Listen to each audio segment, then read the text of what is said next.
તો આ તરફ સમાચારોમાં આગળ વાત કરીએ આપણે બનાસકાંઠાની તો ડીસાના મહાદેવિયા ગામેથી ડુપ્લિકેટ નોટોની ફેક્ટરી ઝડપાઈ ગઈ છે, જે ઘટનામાં અપડેટ સામે આવી રહી છે। જણાવી દઈએ કે એલસીબીએ ગત મોડી રાત્રે રેડ કરી અને ડુપ્લિકેટ નોટો છાપતી ફેક્ટરી ઝડપી પાડી હતી। એલસીબીએ ડુપ્લિકેટ નોટો છાપનાર 2 આરોપીઓની અટકાયત કરી છે। આરોપીના જણાવ્યા મુજબ અંદાજિત 40 લાખથી વધુની ડુપ્લિકેટ નોટોનો મુદ્દામાલ જપ્ત કર્યો હતો।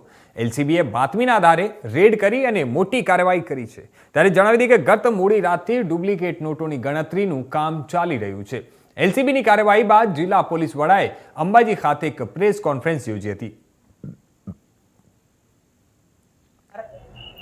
मैं पुलिस अधीक्षक बनासकांठा प्रशांत सुंबे बनासकांठा जिला के डीसा रूरल पुलिस स्टेशन की हद में महादेविया गांव के अंदर लोकल क्राइम ब्रांच की टीम ने ह्यूमन इंटेलिजेंस के आधार के ऊपर एक रेड की, जिस रेड के अंदर नाइट के समय में जो एक आरोपी है राइमल सिंह, उसके घर से एक रूम पाया गया, जिस रूम के अंदर 5 प्रिंटर के माध्यम से 500 रुपये के नकली नोट बनाए जा रहे थे।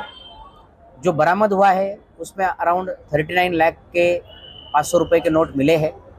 5 प्रिंटर और अन्य सामग्री भी मिली, जिसमें स्टेशनरी और अन्य सामग्री है। कुल 3 आरोपी है, जिसमें राइमल सिंह जिसका घर था वो एब्सकॉन्ड है, और बाकी जो 2 आरोपी उसमें संजय सोनी करके है, जो इसका पूरा मास्टरमाइंड है, ऐसा हमें प्राइमरी इन्फॉर्मेशन से पता चला है। इसके अलावा कौशिक श्रीमाली करके एक और आरोपी है जो वहाँ पे पाया गया, जिसे भी अरेस्ट किया गया है। सीजर की पूरी प्रोसीजर